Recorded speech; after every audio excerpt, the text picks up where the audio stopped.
Welcome to the podcast of MotorWeek, television's original automotive magazine. Here's your MotorWeek podcast host, John Davis. Well, hello, everyone, and welcome to MotorWeek podcast number 244. I'm delighted to have you with us. And with us on our screen go-around today is writer, two-wheel and reporter, Brian Robinson. Hi, Brian. Hello, John. Our over-the-edge reporter, Greg Carlos. Hello, hello. And I love the fact you're in the season, Greg. That looks great. And right. You are too, Kyle, down below, our road test producer. Welcome, Kyle Scanlon. Thank you, thank you. I'm the one that looks like, I guess, Brian, you and I are kind of the odd people out, but we are in the season. All our decorations are downstairs, but you two with the wreath in the background, Kyle, and the tree, Greg, happy holidays, and happy holidays, everybody. Okay, we've got a lot to cover on our podcast. We've got three vehicles that we're going to talk about. We've got a lightning round. We've got a viewer question from Robert. See if anybody's got any rant and raves. Hopefully not too many rants this holiday season. But let's start off with the 2021 Ford Bronco Sport. This is the smaller escape-based SUV under the Bronco name, their new sub-brand. And Greg, you've had a chance to actually drive it. So why don't you fill us in on what you think? Yep, they flew me up to Detroit during the early November, and which was weird for me a little bit because it's my first time traveling since the pandemic started. But you know, kudos to Ford for really making everything very, very safe and seamless. And to get to the car, or the in this case the crossover, another crossover, but this is a good one. I really enjoyed driving it, the Bronco Sport. Just to clear everything up, I think some people still kind of get confused that this is not the two-door or the four-door, like rough and tough Wrangler fighter. It's not the truck-based, Ranger-based model. This is correct. Escape front-wheel drive based. Yep, front-wheel drive based, but all-wheel drive or four-wheel drive is standard across the board. Two engine choices. One is the 1.5 liter three-cylinder. That's 181 horsepower. The upgrade when you get to the higher trims is a 2-liter four-cylinder EcoBoost, 250 horsepower, which they say is best in class. I think more importantly, it's the 277 pound-feet of torque, which you really feel. I mean, it gets up and goes from a stop. It sounds pretty good too, but it's like pumped in noise. So I don't know how a lot of people feel about that. I think it's still cool to have that like nice sounding growl, but when you know that it's artificial, I think it kind of kills some of it. But I mean, it still sounds good when you step on the gas pedal. And I think that's what most people are after. Really comfortable on the road, which is kind of what the truck is supposed to be, or the crossover is supposed to be, because it is based on that Escape.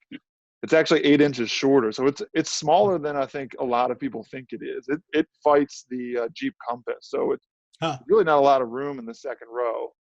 Not much at all, but the cargo area has plenty of room. It also has a lifting rear glass on the tailgate, which I'm not sure why not a lot of car companies do that anymore. I don't know if anybody else knows that answer, but it's nice to see here. I think, and a lot of people didn't even know it was there.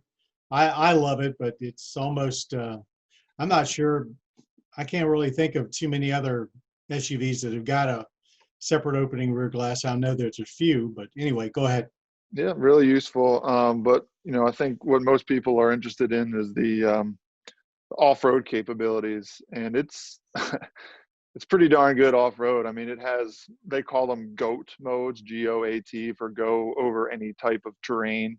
And we were at a really cool off-road park called Hollyoaks Off-Road Vehicle Park, and they put us through some pretty hard off-roading for really an escape-based platform. You can get up to almost 9 inches of ground clearance in the top end, like Badlands trim, which with that you get that 2-liter engine. It's attached to an 8-speed automatic transmission, which both engines are, but the upgraded engine gets an upgraded transmission, which has an oil cooler. It also has paddle shifters. It's also attached to a more advanced all-wheel drive system, which really is if you're planning on doing any kind of serious off-roading in this vehicle, you probably want to jump up to that newer or the more advanced all-wheel drive system. Has mud, snow, sand modes. It has a twin clutch rear drive unit, which has a locking feature. It's not necessarily a limited slip. It's just it distributes the torque extremely quickly and to individual wheels, which is important when you're climbing steep hills or in deep sand. So I was comparing it to a Compass.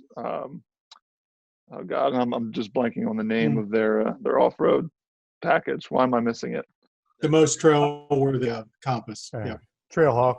Trailhawk. That's what I'm thinking of. Sorry. It'll go anywhere that Jeep will go. Brian?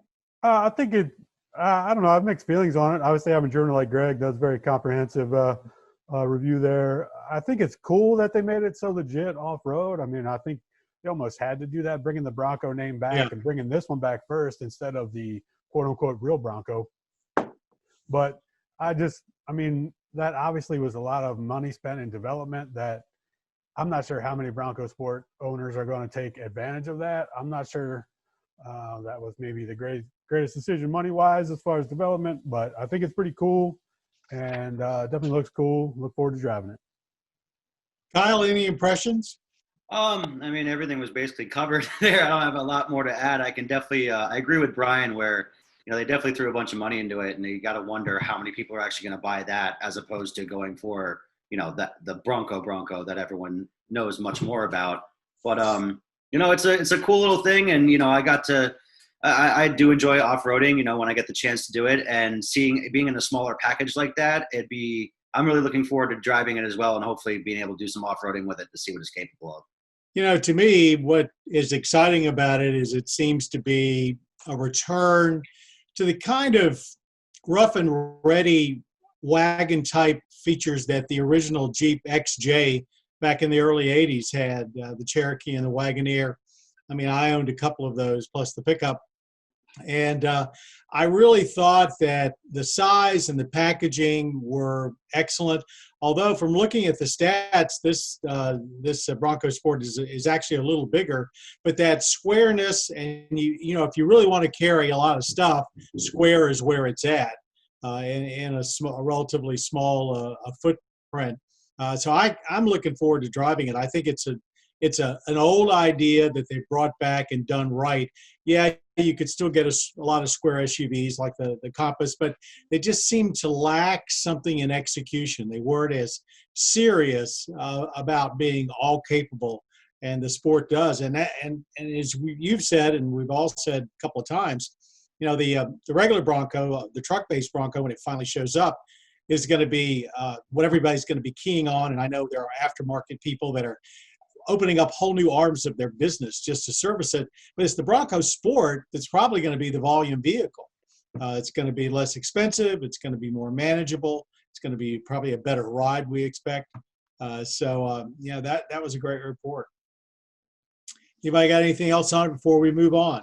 I would just piggyback on the opening rear glass. I love that they did that.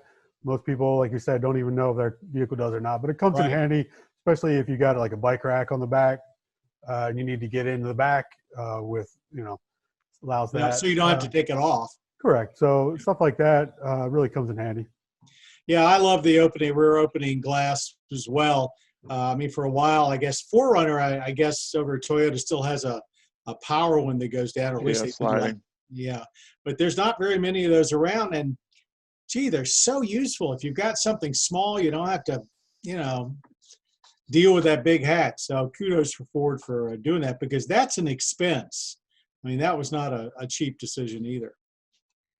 Okay, we're going to move on to another Ford vehicle, another one where we've had limited driving, although in this case I've driven it more than I think Brian and I both have driven it more than perhaps Greg and Kyle, and that's the Ford Mustang Mach-E, the all-electric SUV, midsize from Ford, piggybacking on the Mustang heritage. To many people, that was a heresy. I'll start. I had a chance to drive it, and I had ridden in it a couple of times, And riding in it was like, okay, it's fast, it's quiet, it's all right. But when you get behind the wheel and you start to take in everything that's there as far as the way the controls work, the fact that they've taken their tablet and really, I think, outdone anybody else, including Tesla, as far as making it easy to use without taking too much attention away from the road, and combine that with a competitive price with folks like Tesla and a mileage, a range that, although it's not as good as the Tesla Y, it comes close, up to 300 miles with the extended battery. Then you add in the prowess of it. It handles amazingly well. Of course, it's fast. That's no big secret. I was pretty much, simply put, blown away by it. And I really do think that the combination of a well thought out electric vehicle with the Mustang heritage, no matter how many people get upset about that, Porsche did it, other people have done it, I think they've got a real winner on their hands. And so my early take on it was very strong. Brian, you drove it after I did. Yeah, I got a quick jaunt behind the wheel. Maybe not overall impressed with it as you were. I did like it. It does drive amazingly well. I didn't play with the screen at all. I just focused on driving. Yeah. It does handle very well. Never at any time did it feel like a Mustang. No, that's true. But it's fast, it's fun, it's an EV. It's a car they had to do, whether some of us like the naming of it or not. And Greg was talking about the fake engine noise in the Bronco Sport. There was definitely some kind of simulated noise there. And I would say it was better than most. It actually kind of sounded like you were driving a real car. I'm not sure if you can. A real car. I'm not sure if you can adjust that or make it differently. I didn't have time to play with it, but it sounded better than some of the fake noises that I've heard in other EVs. So you have 3 driving modes, at least in the premium. You have the Whisper, and they're oddly named. Right, I can't say I love them. It's the same thing with the whole Mustang thing. It's like just whatever. Whisper, Engage, which is that middle mode, and then Unbridled is that top end, like sport. That's where you get. Think the horse reference there is too obvious? Yeah, so they pump in the most noise up there in Unbridled. But if you're in Whisper, it's darn quiet, and that's what I like driving in the most, because it's quiet. Yeah. But to Brian's point, the pumped in sound actually does respond well to throttle input. So like you're getting that, audible sense from stepping into the throttle. Also really impressed with it, John. I drove it also up in Michigan again. Right. And you actually spend more time in it than either Brian or I did. So right. I got a lot of time to really just kind of sit in it. So I went into the back seat, because the sloping profile line makes it seem like there's not much room in there, but there actually is. I could sit behind where I would normally sit in the driver's seat fine. And I told you, John, that I think I could probably handle a few hours back there, as long as the range holds out. And people should know you're what, 6'3", 6'4"? 6'3", yeah. Yeah. So really impressed from that. And the whole Mustang argument, I get it. It's going to die out, though. I think eventually the vehicle is going to speak for itself, and a few years down the road, I don't think anybody's going to think much of the Mustang name being thrown on it. It's just because it's so fresh right now. Right. But it honestly just gets in the way of what I think is a really, really nice all-electric SUV. I agree. Kyle, I know you haven't had much experience with it, but you have seen it. The idea of, you're a Ford guy. You got a Ford pickup truck. Yeah. You got an F-150, and there's an F-150 EV coming. How do you feel about taking these legendary names and mixing them in with so much new technology? I mean, at first when you hear, Mustang Mach-E, and obviously you know what a new Mustang looks like, and then you see what that looks like, it kind of, for me, it rubbed me the wrong way a little bit initially. I was kind of one of those people that was like, how dare you put the Mustang name on that? But I feel like, as on a sales perspective, it's in a sales perspective, it's it's a good idea, because it's so recognizable. You say Mustang, anybody who's not even car people are generally going to know what you're talking about. So, I was a little annoyed with it at first, but, it looks great, and hearing such good reviews from you guys who have actually driven it, it gives me hope. And when, you spoke about the F-150 EV real quick, I don't really have a problem with that. I don't know anybody that are my friends that are truck owners that would ever go buy an all electric truck, but, only time will tell. And it's the step that every manufacturer has to make to go in the direction to stay competitive and to try and, make the world healthier. Yeah. I should point out they've got a more aggressive Mustang Mach-E GT that'll be out in the summer, and it lops about a second off the 0 to 60 times. So instead of 5 seconds, it's under 4. But maybe that'll also handle a little bit more. But I don't see how you can take an electric platform with a big heavy battery and a low center of gravity and really even pretend that it's going to handle like a front engine rear drive big V6 or V8 with all the weight up front. I mean, it's just the physics are just completely different. I guess they can give you the acceleration and the kinship through styling, which I think they've done. And I think they've done it well. But one more point before we leave it on the central tablet. One of the things that I've always kind of found awkward in a Tesla and even in other brands like Volvo is how many times, how limited the information was on there and how many times you had to touch something to get it to do anything. And I found the Ford system had more information available. It's a huge tablet and pretty much one touch, maybe two at the most, you got where you wanted to go. So it was, and it's also pretty high up. It's not at the top, but it seemed to be, so you didn't have to look down very much. Although I did catch myself, and this is, I'm sure, what Ford wants and everybody with these tablets want, is you to start using your voice commands more. And it did seem to respond pretty well to that. So I also like the interior. I just thought it was a nice looking, modern, but not over the top interior. It had some style to it. I wouldn't call it minimalist, but it was not overdone, but it wasn't stark. So they did a nice job. Let's move on to really one of the most interesting new compact car lines in this year. We've got a new Hyundai Elantra that's out, and with that Elantra, they've got a semi-performance model. They're in line, and then they're also going to have a regular N model coming down the pike. I had a chance to drive the N line and also their hybrid briefly a few days ago. Has anybody else been in the Elantra? Yes, actually, they flew me out to California about a month ago for the launch event for both the Sonata N line and the Elantra N line and other Elantras as well. But we're not going to go into those ones today. We're just going to talk about the N lines. Why don't you start then on the Elantra N line? So, give us any background on the overall car. I mean, they threw in a turbocharged 1.6 liter, which gives you about 201 horsepower. And it's just enough power to make the car fun. One of my favorite features of it is it comes standard with a 6-speed manual transmission. And I got lucky enough to be able to snag one of those after our lunch break and drive it back to the hotel. And that car is an absolute blast. I was going through the canyons up in Malibu and then going down the PCH all the way into Hollywood.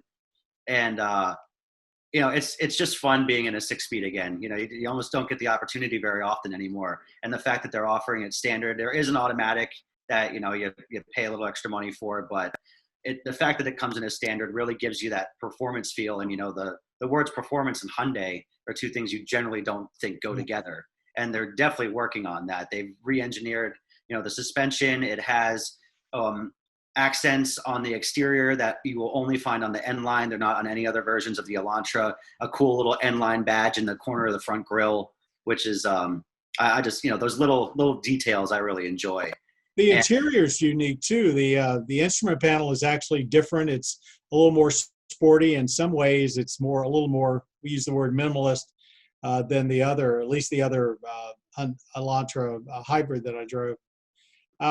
They're saying, I don't know what they. I'll ask you what they said at the event. It seems like the N-Line it's not the Civic Type R competitor. That'll be the N. This is more like an SI competitor. Yeah. It's it's not the top performance line. It's kind of the middle of the road when you don't want to go crazy with it and get every. I'm sorry, my dog is tugging on my leg right now. This, maybe he wants to go out, so be careful. But yeah, it's like you just said, it's the SI competitor. They're not going after the Type R, and that's what the Sonata or the Elantra N will be, which I got a chance to look at. But they had that crazy digital wrap on it, so you couldn't really get a good idea of the lines on the car or anything like that.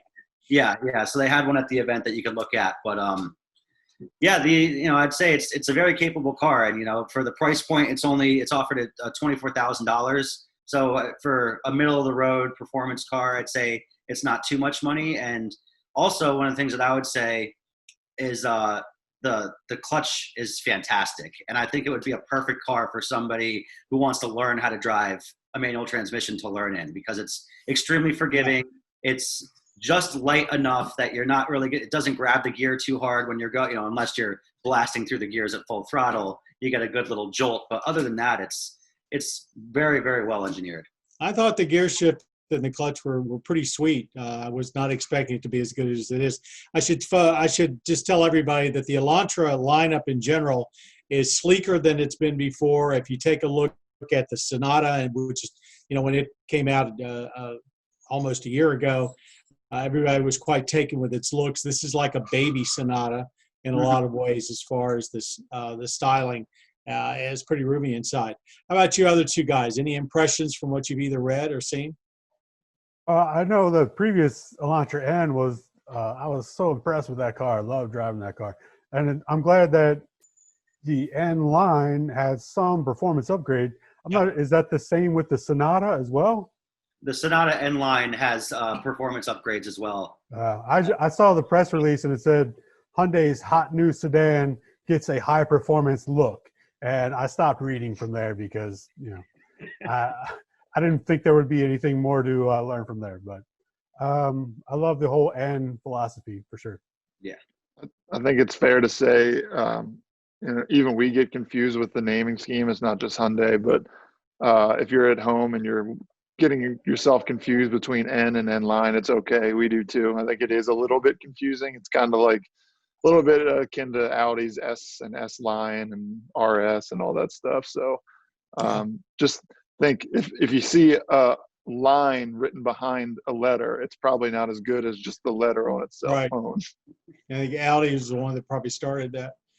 Let's switch gears a little bit to the other models. I've driven the hybrid. I haven't driven the standard car. The hybrid system, Hyundai is really pouring on the coals, adding hybrid models to almost all of their lineups, which is something that Toyota is also doing. So Hyundai seems to be doing it a little quicker and a little more quieter. It was very impressive. The instrument panel has a little bit different look. It's a little less sporty, but also a little bit slightly more high tech. I was kind of it has more redundant. The hybrid had more redundant manual controls to go along with the touchscreen, and actually had a larger touchscreen than the inline. But having said that, it was a very civilized vehicle. It was very difficult to tell when you were in EV or under power, except if you watch the gauges, and very, very little change in sound on the interior.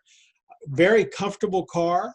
It's rated, I think the top model is rated up to 58 miles per gallon. I didn't drive it long enough to get it that high, but I saw well up into the high 40s during my relatively brief drive.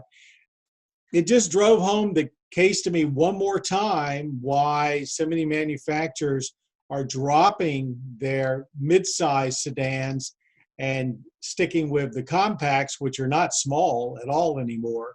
And if I was a buyer coming in and looking at a Sonata or an Elantra, I'd say, the difference in price and how much am I going to use the rear seat and a few other things, that would have to, I'd probably buy the less expensive Elantra. Pretty impressive car. I'm curious what models like the Elantra hybrid and like Corolla hybrid are going to start doing to the dedicated hybrids like the Prius and the Ioniq, because I know we really like the Corolla hybrid, and it sounds like the Elantra hybrid's pretty awesome too. So what does that do to like their dedicated hybrid platforms? I don't know, unless you really want to stand out and everybody look at you and say, oh, they're driving, an electrified vehicle, which some people still do. I think I'm not sure, except for marketing, I'm not sure what the value is. Right, because they're very similarly sized. Yeah.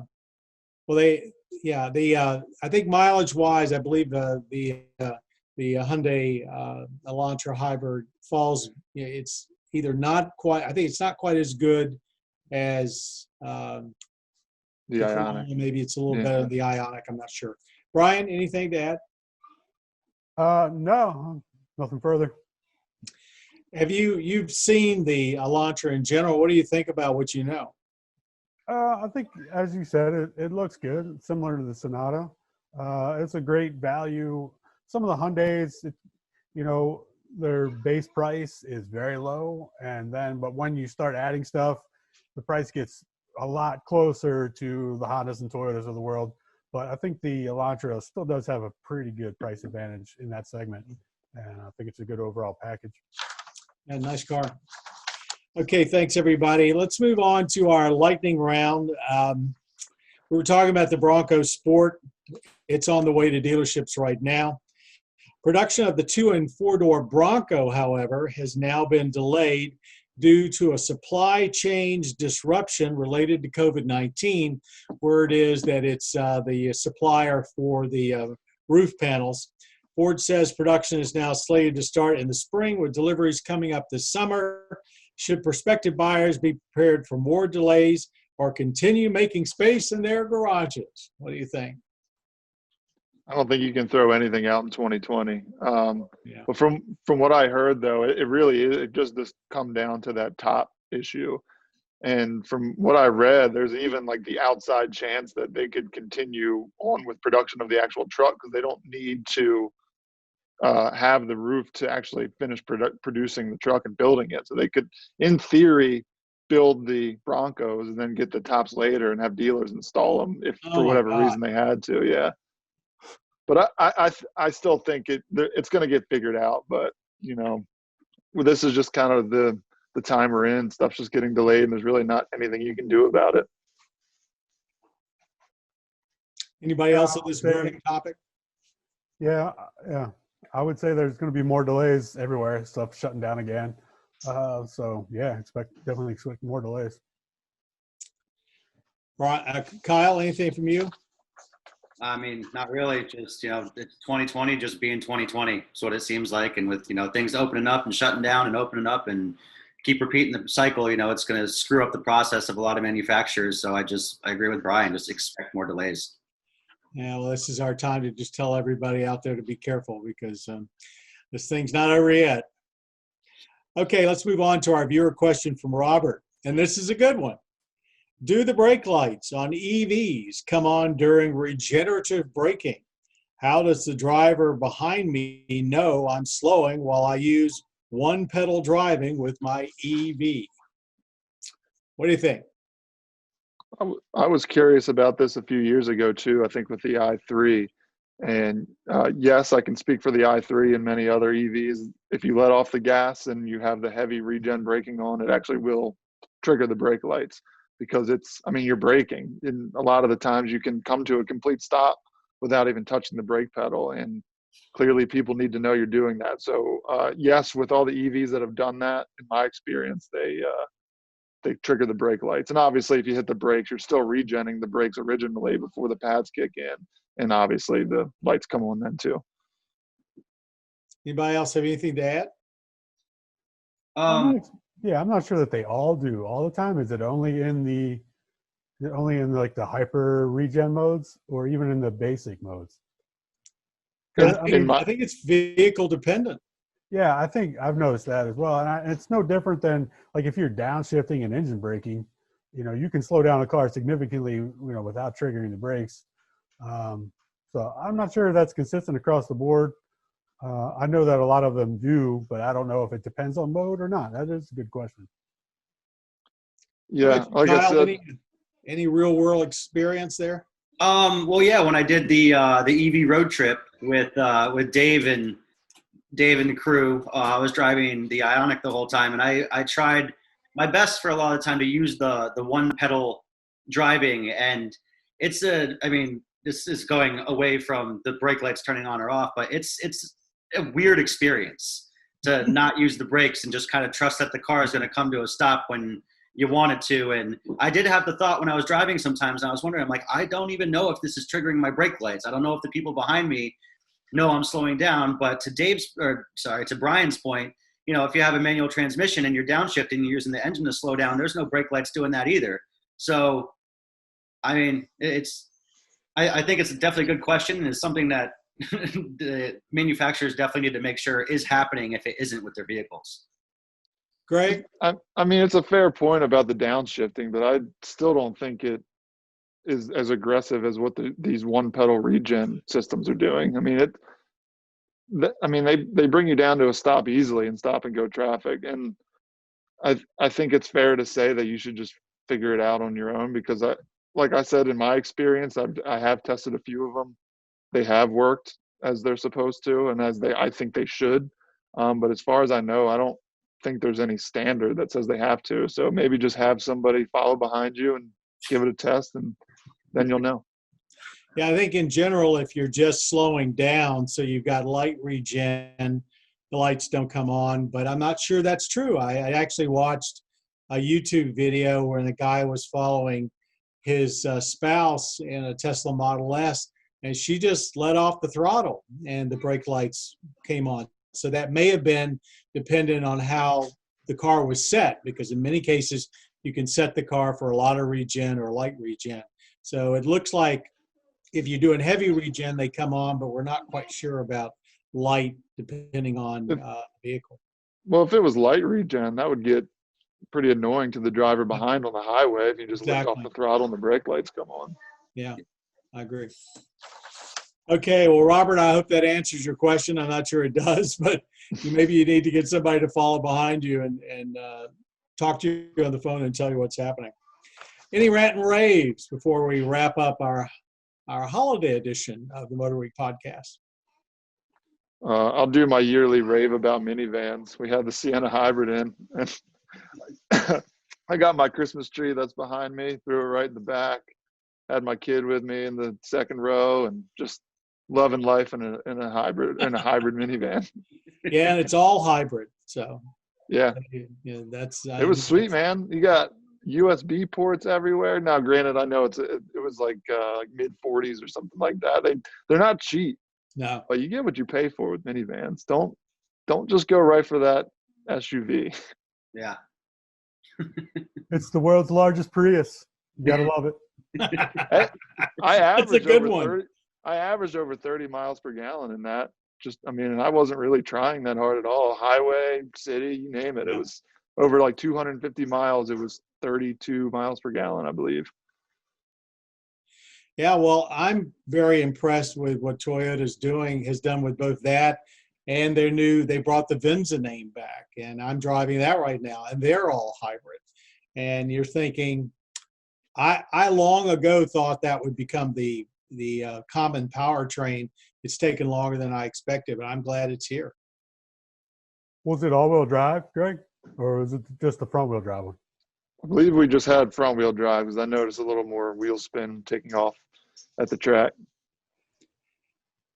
Kyle, you're the guy that's at the track as much as Greg is. Are you noticing any different in the way all these hybrids hook up? I mean, are they really getting that advantage on initial takeoff that is, that manufacturers tell us about? I mean, maybe a little. I don't think it's terribly noticeable. I don't think it's anything to like boast about, saying that it's really going to give you a huge jump off the line. But it was a really cold day at the track, so the surface was really, really chilly. And like Greg said, there was a decent amount of wheel spin coming off the line, but that was, that was just going full throttle, with a little power braking. So Yeah, not all hybrids are created equal. Some Yeah. are just made. I would argue the Sienna's made just for ultimate fuel economy. Some have the 48-volt systems to add some electric boost while you wait for turbos to spin up. I think those have a definite performance advantage. I don't see how the Toyota system would, but yeah, not all hybrids are created equal. Yeah, particularly some of the Europeans that like Mercedes and all. Well, thank you, everybody, for our terrific podcast. And before we go, I want to thank our audio engineer, Jim Bigwood, Greg, of course, for producing today, Bob Mixter, who developed the whole concept of doing our podcast. Thanks to Brian, Greg, and Kyle. And thanks to all of you out there. From all of us at MotorWeek, we hope you have a wonderful holiday season. And in the midst of the pandemic, please play it safe. We want to make sure you're around in 2021 to watch MotorWeek and take it in anywhere you want to take it in. Please, don't forget over the holidays to, if you're wondering where the show is, go to our MotorWeek.org website. You can pull down from the top and find out the stations that are carrying you. We, of course, are on the Motor Trend Cable Network. Our YouTube channel will continue to be posting new programs, youtube.com/MotorWeek. Wherever you are, if you're really interested in finding MotorWeek, you certainly can. So for all of us at MotorWeek, thanks very much and have a great holiday season. You've been listening to the podcast of MotorWeek, television's original automotive magazine. For additional information on podcasts, videos, and showtimes, visit our website at motorweek.org. And watch MotorWeek, television's longest-running automotive magazine series each week on your local PBS station.